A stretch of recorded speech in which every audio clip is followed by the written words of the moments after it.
Hi hello ನಮಸ್ಕಾರ, welcome to my YouTube channel. ಇವತ್ತಿನ recipe ತರಕಾರಿ ಸಾಗು. ಇದು ಪೂರಿ, ದೋಸೆ, ಸೆಟ್ ದೋಸೆಗೆಲ್ಲ ಮಸ್ತ್ ಕಾಂಬಿನೇಷನ್ ಅಂತಲೇ ಹೇಳ್ಬೋದು. ಅಷ್ಟು ಸ್ಪೈಸಿಯಾಗಿರಲ್ಲ, ತುಂಬಾ ಚೆನ್ನಾಗಿರುತ್ತೆ. ಫಸ್ಟು ಇದಕ್ಕೆ ಬೇಕಾಗಿರೋದು ತರಕಾರಿ. ಇದನ್ನು ಫಸ್ಟು ಒಂದು ವಿಸಲ್ ಕೂಗಿಸ್ಕೊಬೇಕು. ಫಸ್ಟು ಸ್ವಲ್ಪ ಎಣ್ಣೆ ಹಾಕ್ಕೊಂಡು ಇದಕ್ಕೆ ಕ್ಯಾರೆಟು, ಬಟಾಣಿ, ಬೀನ್ಸು ಮತ್ತು ಆಲೂಗೆಡ್ಡೆ ಇಷ್ಟನ್ನು ಹಾಕ್ಕೊಂಡು ಸ್ವಲ್ಪ ಅರಿಶಿನ ಪುಡಿ, ಸ್ವಲ್ಪ ಉಪ್ಪನ್ನ ಹಾಕ್ಕೊಂಡು ಒಂದು ವಿಸಲ್ ಕೂಗಿಸ್ಕೊಬೇಕು. ಸ್ವಲ್ಪ ನೀರು ಅಂದರೆ ಒಂದು ಅರ್ಧ ಗ್ಲಾಸು ನೀರನ್ನ ಹಾಕ್ಕೊಂಡು ಫಸ್ಟು ಒಂದು ವಿಸಲ್ ಕೂಗಿಸ್ಕೊಬೇಕು.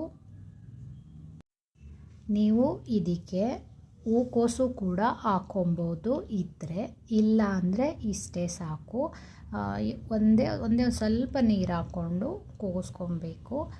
ಫಸ್ಟು ಇದು ಕೂಗೋಕ್ಕಿಡೋಣ. ನೆಕ್ಸ್ಟು ಇದಕ್ಕೆ ಮಸಾಲೆ, ಕಾಯಿ ಸ್ವಲ್ಪ ಜಾಸ್ತಿ ತೊಗೊಳ್ಳಿ. ಚಕ್ಕೆ, ಲವಂಗ, ಏಲಕ್ಕಿ, ಶುಂಠಿ, ಬೆಳ್ಳುಳ್ಳಿ, ಜೀರಿಗೆ, ಹುರ್ಗಡ್ಲೆ, ಪುದೀನ, ಹಸಿಮೆಣಸಿನ್ಕಾಯಿ, ಕೊತ್ತಂಬರಿ ಸೊಪ್ಪು ಇಷ್ಟೇ ಬೇಕಾಗಿರೋದು. ಗಸಗಸೆ ಇಷ್ಟನ್ನು ಹಾಕ್ಕೊಂಡು ಫಸ್ಟು ನುಣ್ಣಗೆ ಪೇಸ್ಟ್ ಮಾಡ್ಕೊಬೇಕು. ಸ್ವಲ್ಪ ನೀರನ್ನ ಹಾಕ್ಕೊಂಡು ಚೆನ್ನಾಗಿ ರುಬ್ಕೊಳ್ಳಿ. ಈ ಥರ ಸಾಫ್ಟಾಗಿ ನುಣ್ಣಗೆ ಬರಬೇಕು ಮಸಾಲೆ. ಸೊ ಕಾಯಿನ ತುರ್ದಿನೇ ಹಾಕ್ಕೊಬೇಕು, ಇಲ್ಲಾಂದರೆ ಕಟ್ ಮಾಡಿ ಹಾಕ್ಕೊಂಡ್ರೆ ಅಷ್ಟು ಚೆನ್ನಾಗಿ ನುಣ್ಣಗೆ ಬರಲ್ಲ ಒಗ್ಗರಣೆಗೆ. ಈರುಳ್ಳಿ, ಟೊಮೊಟೊ, ಕರ್ಬೇವಿನ ಸೊಪ್ಪು. ಸೊ ಒಂದು ವಿಸಲ್ ಕೂಗಿದೆ, ತರಕಾರಿ ಬೆಂದಿದೆ. ಇವಾಗ ಇದನ್ನು ಒಗ್ಗರಣೆ ಮಾಡ್ಕೊಬೇಕು. ಒಂದು ಬಾಣಲಿಗೆ ಸ್ವಲ್ಪ ಎಣ್ಣೆ ಹಾಕ್ಕೊಂಡು ಸಾಸಿವೆ, ಈರುಳ್ಳಿ, ಕರ್ಬೇವಿನ ಸೊಪ್ಪು, ಟೊಮೊಟೊ ಇದನ್ನೆಲ್ಲ ಹಾಕ್ಕೊಂಡು ಫಸ್ಟು ಫ್ರೈ ಮಾಡ್ಕೊಳ್ಳೋಣ. ನಂತರ ಬೇಯಿಸಿರೋ ಅಂಥದ್ದೆಲ್ಲ ಹಾಕ್ಕೊಬೇಕು. ಸೊ ಫಸ್ಟು ಇದನ್ನು ಫ್ರೈ ಮಾಡ್ಕೊಳ್ಳೋಣ. ಇದಂತೂ ತುಂಬ ಚೆನ್ನಾಗಿರುತ್ತೆ ಸಾಗು. ನಾವು ಬೆಳಿಗ್ಗೆ ಮಾಡಿದ್ರೆ ಸಂಜೆವರೆಗೂ ಬೇಕಾದ್ರೆ ತಿನ್ಬೋದು, ಆ ಥರ ಇರುತ್ತೆ. ಯಾವುದೇ ರೀತಿ ಕೆಡೋದಿಲ್ಲ, ಏನಿಲ್ಲ, ಸ್ಪೈಸಿಯಾಗೂ ಇರೋದಿಲ್ಲ.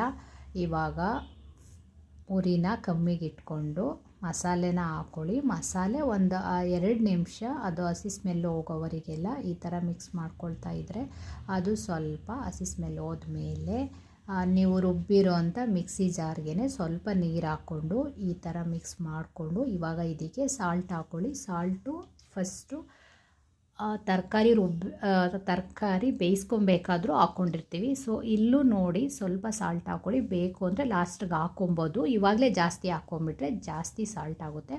ಸೊ ನೋಡಿ ಹಾಕ್ಕೊಳ್ಳಿ. ಇವಾಗೆಲ್ಲ ಚೆನ್ನಾಗಿ ಉಪ್ಪೆಲ್ಲ ಕರಗಿದ ಮೇಲೆ ತರಕಾರಿನ ಮಿಕ್ಸ್ ಮಾಡ್ಕೊಳ್ಳಿ. ಇದು ಒಂದು ಕುದಿ ಬಂದರೆ ಮುಗೀತು, ಸಾಗು ರೆಡಿ. ತುಂಬಾ ಚೆನ್ನಾಗಿರುತ್ತೆ. ಸೇಮು ಹೋಟೆಲಲ್ಲಿ ಕೊಡೋ ಸಾಗು ಥರನೇ ಟೇಸ್ಟ್ ಇರುತ್ತೆ. ಸ್ಮೆಲ್ ಕೂಡ ಹಾಗೆ ಇರುತ್ತೆ. ಫ್ಲೇವರ್ ಕೂಡ ತುಂಬ ಚೆನ್ನಾಗಿ ಬರುತ್ತೆ.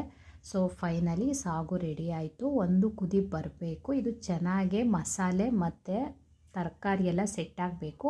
ಸೊ ಈ ಥರ ಕ್ಲೋಸ್ ಮಾಡಿ ಇಡಬೇಡಿ. ಅರ್ಧ ಪ್ಲೇಟ್ನ ಕ್ಲೋಸ್ ಮಾಡಿಟ್ಟು ಒಂದು ಕುದಿ ಬಂದ ಮೇಲೆ ಇವಾಗ ಸ್ವಲ್ಪ ಟೇಸ್ಟ್ ನೋಡಿ. ಸಾಲ್ಟು ಕಮ್ಮಿ ಇದ್ದರೆ ಇವಾಗ ಆ್ಯಡ್ ಮಾಡ್ಕೊಳ್ಳಿ. ಫಸ್ಟೇ ಜಾಸ್ತಿ ಹಾಕ್ಕೊಳ್ಳೋದಕ್ಕೆ ಹೋಗ್ಬೇಡಿ, ಲಾಸ್ಟಲ್ಲೂ ಕೂಡ ಸಾಲ್ಟನ್ನ ಹಾಕ್ಕೊಬೋದು. ಫೈನಲಿ ಸಾಗು ರೆಡಿ ಆಯಿತು. ನಾನು ಪೂರಿ ಜೊತೆಗೆ ಸಾಗು ಮಾಡಿದೆ. ಪೂರಿನೂ ಅಷ್ಟೇ ಚೆನ್ನಾಗಿ ಬಂದಿತ್ತು, ಸಾಗು ಕೂಡ ಅಷ್ಟೇ ಚೆನ್ನಾಗಿತ್ತು. ಗೈಸ್, ನಿಮಗೆ ಈ ವಿಡಿಯೋ ಇಷ್ಟ ಆಗಿದರೆ, ಈ ರೆಸಿಪಿ ಇಷ್ಟ ಆಗಿದರೆ ಒಂದು ಸಲ ಈ ರೆಸಿಪಿನ ಟ್ರೈ ಮಾಡಿ ಹೇಗಿತ್ತು ಅಂತ ಕಮೆಂಟ್ ಮಾಡಿ. ಹಾಗೆ ನಮ್ಮ ಚಾನಲ್ನ ಸಬ್ಸ್ಕ್ರೈಬ್ ಮಾಡೋದಂತೂ ಮರಿಬೇಡಿ. ನಾವು ಹಾಕೋ ವಿಡಿಯೋ ಎಲ್ಲ ಒಂದು ಸಲ ಟ್ರೈ ಮಾಡಿ ಹೇಗಿತ್ತು ಅಂದ್ಬಿಟ್ಟು ಕಮೆಂಟ್ ಮಾಡಿ.